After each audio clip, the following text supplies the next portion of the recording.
ఆంధ్రప్రదేశ్లో ఎన్నికలు జరగబోతున్నాయి. మే 13న ఎన్నికలు అక్కడ జరగబోతున్నాయి. తెలంగాణ అసెంబ్లీ ఎన్నికల సమయంలో అందరికన్నా ముందుగా, అందరికన్నా వేగంగా, అందరికన్నా ఖచ్చితత్వంతో సమాచారం అందించే ప్రయత్నం చేసింది. ఏ పార్టీ ఎవరిని బరిలోకి దించుతోంది, ఎందుకు బరిలోకి దించుతోంది, ఎవరెవరి మధ్య అక్కడ పోటీ ఉంది, ఇవన్నీ కూడా అందరికన్నా ముందుగా, అందరికన్నా వేగంగా, అందరికన్నా ఖచ్చితత్వంతో సమాచారం అందించే ప్రయత్నం చేసింది. ఇప్పుడు ఆంధ్రప్రదేశ్ అసెంబ్లీ ఎన్నికలు కావచ్చు, పార్లమెంట్ ఎన్నికలు కావచ్చు, ముఖ్యంగా ఆంధ్రప్రదేశ్ ఎన్నికల నేపథ్యంలో అక్కడ ఏ పార్టీ ఎవరిని బరిలోకి దించుతోంది, అక్కడ ఈక్వేషన్స్ ఏంటి, ఎవరి వ్యూహాలేంటి, ఇవన్నీ కూడా విమందించే ప్రయత్నం చేస్తుంది. ముఖ్యంగా ఇప్పుడు మనం మాట్లాడుకోబోతున్నాం ఆంధ్రప్రదేశ్కి సంబంధించి ఇంపార్టెంట్ నియోజకవర్గం కింద మాట్లాడుకుంటున్న పరిస్థితి. అవును, పిఠాపురం అసెంబ్లీ నియోజకవర్గం గురించి ఈరోజు ఇప్పుడు మనం మాట్లాడుకోబోతున్నాం. ఇక్కడ ఎవరెవరు బరిలోకి దిగుతున్నారు చూద్దాం. ఇక్కడ జనసేన నుంచి బరిలోకి దిగుతున్నారు కొణిదెల పవన్ కళ్యాణ్, అలాగే వైసీపీ నుంచి బరిలోకి దిగుతున్నారు వంగా గీత. వీళ్ళిద్దరి మధ్య కూడా చాలా టఫ్ ఫైట్ ఉన్న పరిస్థితి. ఈ నేపథ్యంలో ఒకసారి వీళ్ళ ప్రొఫైల్స్ చూసే ప్రయత్నం చేద్దాం. ముందుగా జనసేనాని పవన్ కళ్యాణ్కి సంబంధించిన ప్రొఫైల్. జనసేన నుంచి కొణిదెల పవన్ కళ్యాణ్ బరిలోకి దిగుతున్నారు. జనసేన అధినేత, సినీ నటుడు, పవర్ స్టార్గా ఈయనకు ఫ్యాన్ ఫాలోయింగ్ కూడా ఉంది. అలాగే 2008లో ప్రజారాజ్యంలో కీలక పాత్ర పోషించారు. ముఖ్యంగా యూత్ వింగ్ అంటే యువరాజ్యానికి ఆయన అధ్యక్షుడు. 2014లో జనసేన పార్టీ ఏర్పాటు చేశారు పవన్ కళ్యాణ్. 2019లో భీమవరం అలాగే గాజువాకలు ఈ రెండింటి నుంచి కూడా అక్కడ ఆయన బరిలోకి దిగారు, కానీ ఓటమిని చవిచూశారు. ఇది జనసేనాని పవన్ కళ్యాణ్కి సంబంధించిన short profile. Moving on, Vanga Geetha YCP నుంచి బరిలోకి దిగుతున్నారు. వంగా గీత, ఒకసారి వంగా గీతకు సంబంధించిన ప్రొఫైల్ చూసే ప్రయత్నం చేద్దాం. న్యాయవాదిగా పనిచేశారు వంగా గీత. 1989 నుంచి టీడీపీలో యాక్టివ్గా ఉన్నారు ఈమె. 1995, 2000 ఈ మధ్య కాలంలో జిల్లా పరిషత్ చైర్పర్సన్గా పనిచేశారు. 2000 నుంచి 2006 ఆ టైం పీరియడ్లో రాజ్యసభ ఎంపీగా కూడా పనిచేశారు వంగా గీత.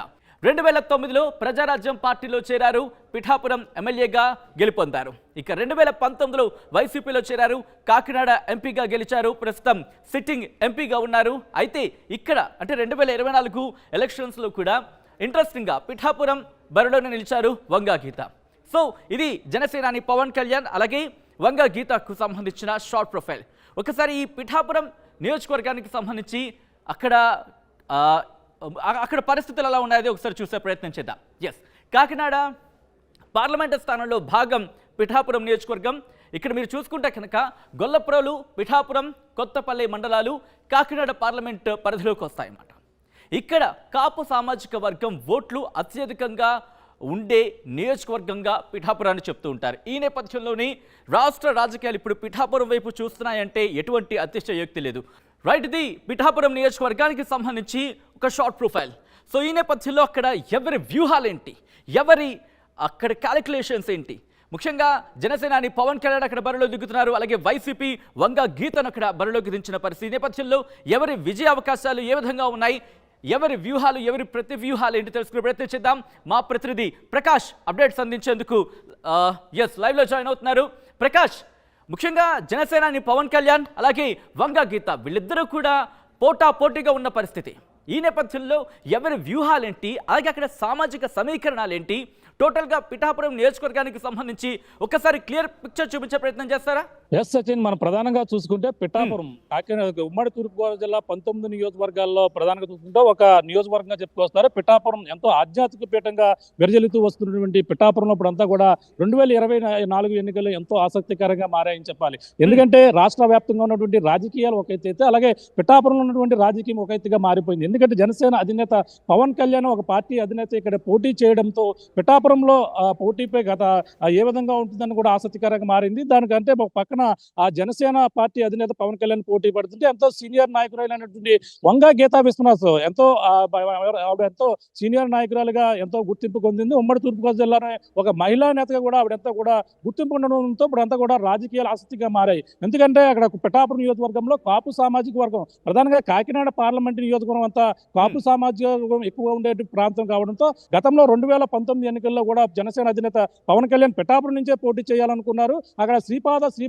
వల్లమని ఆశీస్సులు ఉంటే తప్పకుండా పోటీ చేస్తాను ఒక వాగ్దానం కూడా చేశారు. కానీ అక్కడ అనివార్య కారణాల వల్ల అయితే అతను గాజువాక వెళ్ళారు, తర్వాత భీమవరం వెళ్ళారు. కానీ పిఠాపురంలో అతనేది పోటీ చేయలేదు. కానీ ఇప్పుడు 2024లో శ్రీపాద వల్లమని నా గురువుని ఒక స్వస్థలం కాబట్టి అక్కడ నుంచే నేను పోటీ చేస్తానని తన సీటును తానే ప్రకటించుకున్న పరిస్థితి అయితే పవన్ కళ్యాణ్ అయితే మన ప్రధానంగా చూసినప్పటి నుంచి కూడా రాజకీయాలన్నీ కూడా మారిపోయిన ఇక్కడ చెప్పుకుంటే కనుక, ఎందుకంటే పవన్ కళ్యాణ్ కి సంబంధించి ఆయనకి ఫ్యాన్ ఫాలోయింగ్ ఉంది. అలాగే కాపు సామాజిక వర్గానికి సంబంధించి ఓట్ బ్యాంక్ కూడా తన వైపు మొగ్గు చూపుతారని ఆశాభావం వ్యక్తం చేస్తున్న నేపథ్యంలో అట్ ద సేమ్ టైం వైసీపీని చూసుకుంటే కనుక వంగా గీత ఎక్స్పీరియన్స్డ్ పొలిటీషియన్ అని చెప్పుకోవాలి. టీడీపీలో ఉన్నారు, ప్రజారాజ్యంలో ఉన్నారు, ఇప్పుడు వైసీపీలో ఉన్నారు. గతంలో కూడా పిఠాపురం నుంచి పోటీ చేశారు, గెలుపొందిన పరిస్థితి.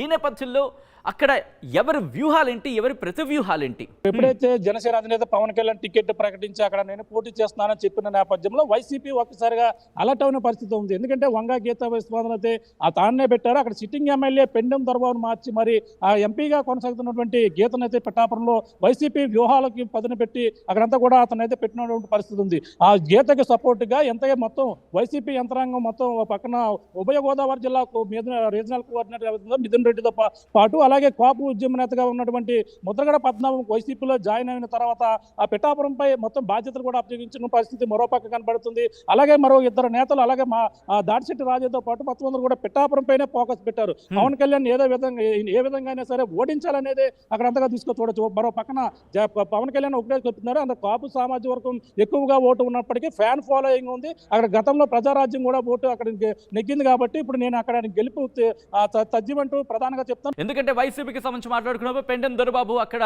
కాస్త తనకు టికెట్ రాలేదని అసంతృప్తిని వ్యక్తం చేసిన పరిస్థితి మనం చూసాం.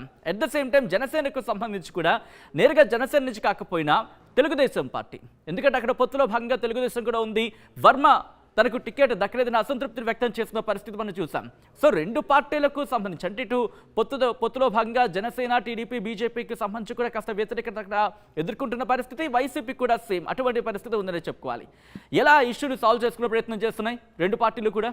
ఎస్, మనకి ప్రధానంగా చూసుకుంటే వైసీపీ నుంచి చూసుకుంటే సిట్టింగ్ ఎమ్మెల్యే పెండెం దొరబాబుకి అక్కడ సీట్ ఇవ్వకుండా గీతకి ఇవ్వడంతో కొంచెం అసంతృప్తి అయితే నెలకొంది. అక్కడంతా కేడర్ దొరబాబు కేడర్ అంతా కూడా ఎట్టి పరిస్థితుల్లోని గీతకు సహకరించేది లేదంటూ మొదట్లో అంతా కూడా వ్యతిరేకత అయితే ఏర్పడింది. కానీ ఇప్పుడు మెల్లగా దొరబాబుని అయితే బుజ్జగించిన నేపథ్యంలో తనకి అధికారం వచ్చిన తర్వాత మరొక ఎమ్మెల్సీ పదవి వేరే ఒకటి ఇస్తానడంతో ఇప్పుడు దొరబాబు కూడా శాంతించిన పరిస్థితి, శాంతించి గీతకి పనిచేస్తాం, గీత గెలుపుకి కృషి చేస్తారంటూ ఇటీవల తాడేపల్లి వెళ్ళడం, ఆ జగన్తో కలిసి మాట్లాడిన తర్వాత అయితే పూర్తిగా పరిణామాలు మారిపోయి గీతతో కలిసి ఇప్పుడంతా కూడా నియోజకవర్గంలో తిరుగుతూ ప్రచారం చేస్తున్నటువంటి పరిస్థితి మరోపక్క కనపడుతుంటే, అలాగే టీడీపీ నుంచి టికెట్ ఆశించి 20 సంవత్సరాల నుంచి టీడీపీ కొంచుకోటగా ఉన్నటువంటి నా స్థానంలో అప్పుడు జనసేనకి ఉమ్మడి అభ్యర్థిగా ఉన్నటువంటి పవన్ కళ్యాణ్ ఇవ్వడంతో మొదటైతే అసంతృప్తి అయితే ఎస్పీఎస్ఎన్ వర్మ అయితే ఎంతో వ్యతిరేకత ఏర్పరిచారు. తన కేడర్ కూడా దాదాపు ఇండిపెండెంట్కి వెళ్ళే అంత స్థాయికి వరకు కూడా వెళ్ళి ఎట్టి పరిస్థితుల్లో ఇక్కడ టీడీపీకి ఇవ్వాలంటూ కేడర్ అంతా కూడా ఆయన అయితే బలపరిచి ఇండిపెండెంట్గా గెలిపిస్తాం. గతంలో 2014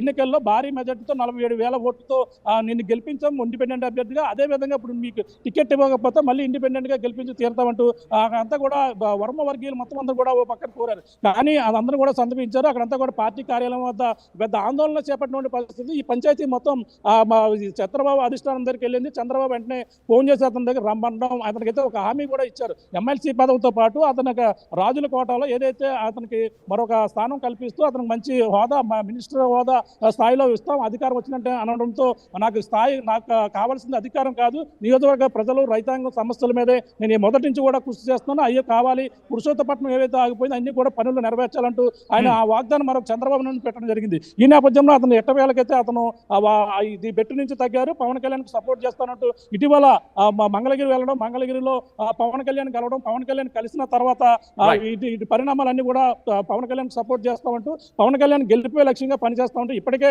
వర్మ పవన్ కళ్యాణ్ మరో పక్కన ఇంకా ప్రచారంలోకి రాకముందే వర్మ తన కుటుంబ సభ్యులు అందరూ కలిపి పిఠాపురం నియోజకవర్గంలో మొత్తం కేడర్తో విస్తృత సమావేశాలు నిర్వహించడం, అలాగే పవన్ కళ్యాణ్ భారీ మెజార్టీతో గెలిపించాలని ఇప్పటికే కోరుతున్న పరిస్థితి మరో పక్కన ఉంది. మరొక 2 రోజుల్లో పవన్ కళ్యాణ్ కూడా పిఠాపురం రాబోతారు. పిఠాపురంలో 31వ తేదీలో ఆ ప్రచారాన్ని అయితే ప్రారంభించడానికి అన్ని ఏర్పాట్లు కూడా చేస్తున్నారు. Right Prakash, thanks for update. So మొత్తంగా అయితే మాత్రం చాలా ఇంట్రెస్టింగ్ పోటీ అనేది చెప్పుకోవాలి. ఎందుకంటే ఇటు వైసీపీ నుంచి వంగా గీత కూడా సీనియర్ పొలిటీషియన్, ముఖ్యంగా ప్రజారాజ్యం పార్టీలో కూడా పిఠాపురం నుంచే గెలిచిన పరిస్థితి మనం చూసాం. ప్రస్తుతం కాకినాడ నుంచి, అంటే తూర్పుగోదావరి జిల్లా, ముఖ్యంగా కాకినాడ పార్లమెంట్ పరిధిలోకి వస్తుంది పిఠాపురం కూడా.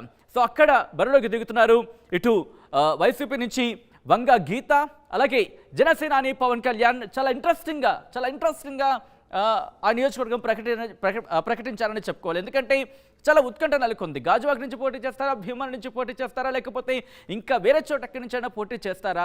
అయితే తూర్పుగోదావరి జిల్లాలకు సంబంధించి ఆయన పోటీ చేసిన అంశానికి సంబంధించి దాదాపుగా క్లారిటీ వచ్చినప్పటికీ కూడా ఆ సందిగ్ధత కొనసాగింది. కానీ జనసేనాని పిఠాపురం నుంచి పోటీ చేస్తారు అని ప్రకటించగానే ఒక్కసారిగా ఆంధ్రప్రదేశ్ రాజకీయాలు పిఠాపురం సెంట్రిక్గా మారాయి అనడంలో ఎటువంటి అతిశయోక్తి లేదు. ఇలాంటి పరిస్థితుల్లో ఏం జరగబోతుంది అక్కడ అనేది కూడా చాలా ఇంట్రెస్టింగ్గా మారింది. సో చూద్దాం, వేచి చూద్దాం అక్కడ ఏం జరగబోతుందో.